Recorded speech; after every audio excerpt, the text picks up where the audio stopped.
Hey guys, it's Thursday and I'm on my 4th day of this journey of introspecting, observing and looking within, finding the answers. And what I've realized is that it is quite the journey.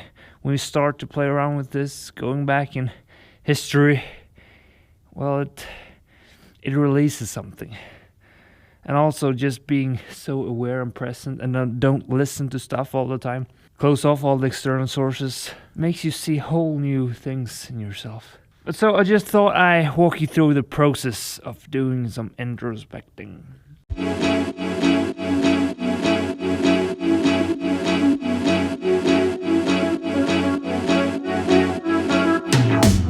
Who is brushing your teeth, really? Is it the conscious you or the subconscious you? And if you really ponder this and you start to notice different areas in your life where stuff is just happening, it's just happening spontaneously without a lot of your conscious effort and maybe even awareness in the moment, then that is a sign that it's happening from your subconscious mind.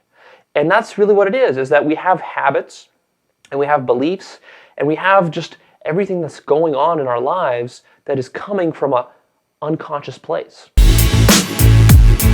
This means that if you want to get a change in your behavior, if you want to get a change in your beliefs, if you want to get a change in your life, the real solution is going to happen on a subconscious level, not on a conscious level. Your behaviors, which are contributing to the results that you're getting and the action that you're taking, those are coming from the subconscious. So if you have certain beliefs that are holding you back, if you have certain limitations about who you think you are, your self-image, how confident you are, how good you think you look, what you think you're capable of or not capable of, that is going to hold you back and you're not even going to realize it. You could spend years hitting your head against the wall trying to lose weight, for example, simply because you've got this stuff below the surface. You don't even realize that it's there. First, we need to start with observing ourselves. Awareness and being present. Looking at ourselves in different situations, picking up, having this radar turned on so we can just observe. Because without the data, we have nothing to process. And that could look like just taking notes or picking up on things throughout the day. So don't forget to push the record button.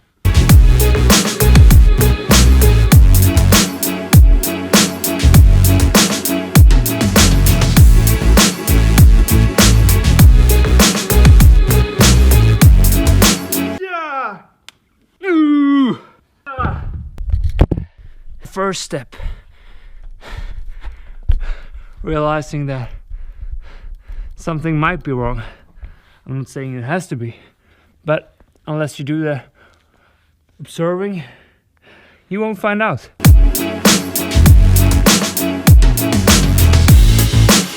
It's also important to sit down and look through the data. What am I doing? How am I feeling? And in terms of mind games, it could be that every time I look myself in the mirror, there's something there it's not all right. When I'm standing naked, feeling my barely existing body fat and still don't feel satisfied, there's something itching there. I'm picking up on that emotion and I realize that this is not how it should be. Why is this? Why do I carry around these emotional scars or like knots somewhere in the past that haunts me today? I could easily just go on, live the life I live, have this little itch in myself every time I look myself in the mirror. Or I can start to actually do some root cause analysis.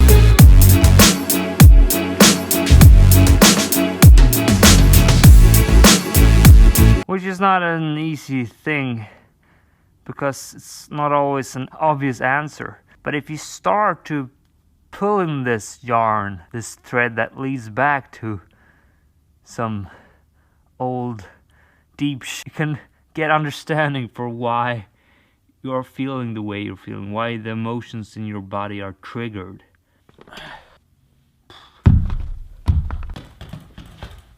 Now sometimes it could just be enough to realize that there is an issue by the observing and correct it but just doing that observation and saying, hey, there's something I could change here. I better change it. But if we want to maximize our potential, or if it's really some deep underlying doesn't hurt to go to the root cause.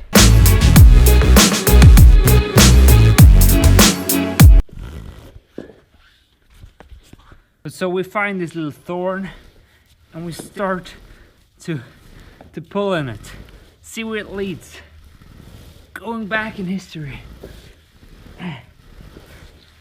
because usually there is something there. Well, look, what do you know? We have localized a little knot. Oh wait, it's several knots. But we start to untie these knots, these emotional issues within. Maybe it's something from our childhood. Maybe this is when I was so ashamed going into the showers because I was such a fat kid. Just the shame of maybe people would laugh at me, all the fat.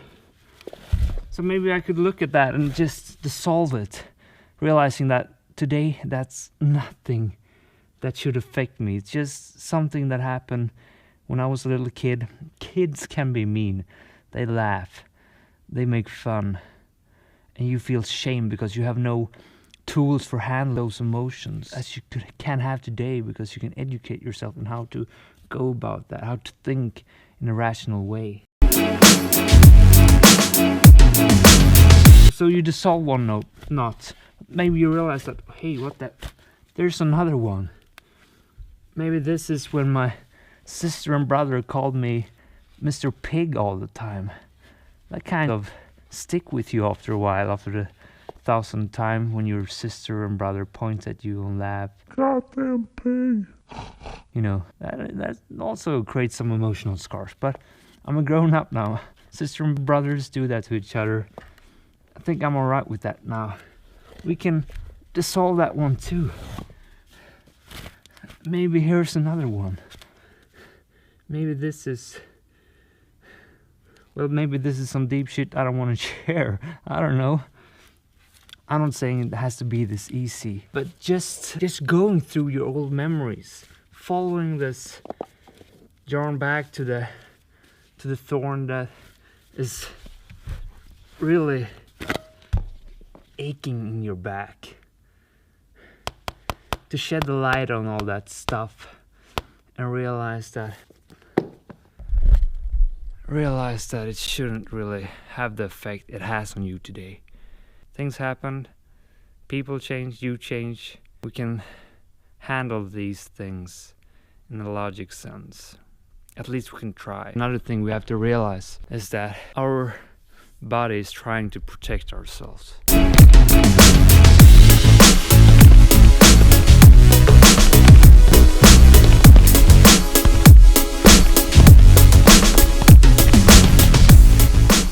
Because we are having these inner emotional fights all the time. Our body wants to protect us from putting ourselves in harm. And what is harm to us? Well, it's when we feel shame and all those things that makes us really uncomfortable. When people laughed at us, when you just felt stupid. We do the connection that, okay, in that kind of situation, I feel that way. I'm gonna make sure to not put myself in that harm's way again. So we do everything we can to protect us from putting ourselves there. These situations, they weren't supposed to have that emotional effect on you. Yes, you want to protect yourself, but you didn't have the tools to handle your emotions. Hence, you had the big reaction. But looking back, we can take these fights with new tools. We can realize that today is not yesterday. We are new human beings. We have to grow. We have to deal with this. We can deal with this.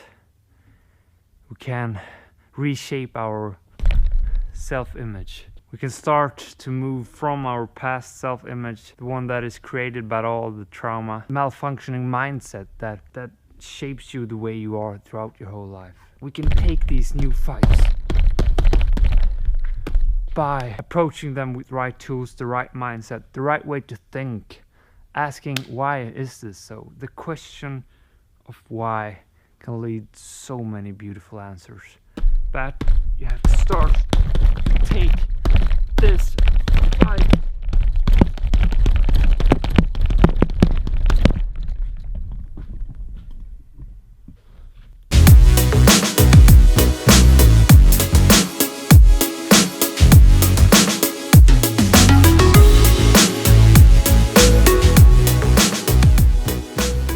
The trick is that it is under the surface, and it's not something that you can just go in and immediately fix. The other problem is the subconscious mind doesn't really respond very well to just a one-time conscious input. Think, well, the way to fix that is to, for example, go to therapy, and maybe we'll dig up some stuff in the past about something that happened to me in my childhood, some traumatic event, and then that will surface, and that will clear up, and all of a sudden now I will be better in my relationship, or all of a sudden I'm going to be better. Just knowing about it is not enough. Putting a little bit of awareness on it is a good start. But the subconscious mind, it's really an animal mind. And this you can think of that all animals are really operating on a subconscious level. So they do have an awareness, they do have consciousness, but they don't have that kind of prefrontal cortex thinking that we tend to associate with just normal consciousness. They're operating more on a subconscious level. So it's more instinctual, more behavioral, and what they really respond to, what kind of response or stimulus that kind of system responds to is carrots and sticks. So it's really good at understanding when you give it incentives and you incentivize again and again and again, and it's really good at understanding sticks, being hit over the head again and again and again. So that's why if you've ever had big changes in your life or big transformations, it's usually happened because you've either gotten yourself on board with some sort of really inspiring vision and you drilled that vision into yourself through some sort of process of visualization, and that got a shift in your subconscious. Or conversely, and this is probably more likely the case if you don't do a lot of personal development work, is that you tend to go the negative model, and what happens is that your subconscious is reshaped by basically hitting your head against a brick wall time and time and time and time and time and time and time again until finally something clicks, something gives in. And what's basically happening in both those models is that your subconscious is being retrained. And the important thing to understand here is that that takes time. You cannot simply retrain the subconscious mind with one stimulus. You can't just give yourself one carrot. You can't give yourself one stick. You have to do it again and again and again and again and again. And that's why consistency and persistence is a key hallmark trait of really successful people, because they achieve their success by going out there and growing themselves and working on their subconscious. Whether they realize what they're doing or they don't, they're working on their subconscious and they're altering it by either doing this visualization process and creating amazing visions and goals for themselves and repeating them to themselves ad nauseum until they just are totally immersed in it and they totally believe it. And they literally reshape their beliefs, reshape their self-image, and are able to go out and do amazing things. Or it's the other way around. They hit their head against the wall and they fail again and again and again, and they just keep struggling and struggling and struggling, but they just keep at it because they're naturally persistent people, and they just keep at it and they keep at it, they have faith, and then some stuff clicks for them and they move on to the next level and they evolve, and then they evolve some more and they evolve some more, and they just, through that process of persistence, are able to remold their subconscious mind to get it to the point where it's doing what they want for them. And so that's kind of the process. And that's why change is difficult. And that's why change can take a long time. And that's why a simple one-time motivational speech, or reading a book one time, or going to the gym one time, or thinking positively for one day is not going to really create a really meaningful, deep level of change in yourself, because that's going to take place on a conscious level, and it's going to feel nice, and you might even be very inspired, and you might feel great about yourself for the moment, but it's not going to be a lasting thing, because everything about you that's very permanent and lasting, that is embedded deep in your subconscious. And so if you want permanent, lasting results, if you want to eliminate some deep-seated negative habits, then what you got to do is you got to do the opposite, is you got to have some deep-seated positive habits, some deep-seated positive thoughts that you're constantly thinking. So it's a question of positive versus negative patterns. And these patterns are like etched into your mind. Etched into your mind. And your beliefs are even deeper because you have your thoughts that you're having, and then you're having the beliefs that are kind of creating the model of reality. And this is a really, really deep concept where you can do a lot of amazing, very advanced personal development work, is when you start to really work with this idea and you start to use techniques that start to create these grooves, and you start to align your life with this whole idea that what you're really doing to get success is not going out there and getting some external result or taking some action or hitting the gym really hard. What you're really doing is you're working on yourself, and you're working on the subconscious mind of yours, and you're really analyzing it, you're introspecting on it, you're journaling about it, you're doing the visualizations, you're doing affirmations, you're doing various techniques, you're maybe going to therapy, whatever, and you're basically trying to get stuff to come up from your subconscious, and then you're also trying to instill stuff with your conscious mind into the subconscious. But of course, your conscious mind is limited because you only have so much willpower throughout the day, and there's only so much you can do using your conscious mind. That's only going to get you so far in life. What you really got to do is you got to be smarter than that, and you got to start thinking about, okay, I've got this limited willpower. How can I use it? How can I not waste it and use it to imprint those grooves on my subconscious mind, so then the subconscious mind does all the heavy lifting? Because what's really nice is that once you really train your subconscious mind in any activity, whether it's a sport, a musical instrument, running a business, or being good with people in relationships, or just mastering your own psychology, for example, by eliminating worrying and instilling positive thought habits. When you do that, then after a while you build those habits, and it's just like a relief. Finally, I can actually have some change in my life, and I don't need to constantly stay vigilant with it, right? It's like I can now go to the gym, and I don't need to be always on guard about falling off track. I can be a little bit more at peace with it because I've built the habit, I've imprinted that idea into my subconscious, and now I can really use that and use that willpower that I have. I can put it to other purposes. I want you to gain more awareness. I want you to spend a little bit more time throughout your day noticing the things that are happening that you're doing. You are doing them, but it's the subconscious part of you that's doing them. Really think about that. And think about the fact that your subconscious mind could be more aligned with your conscious goals and desires than it currently is.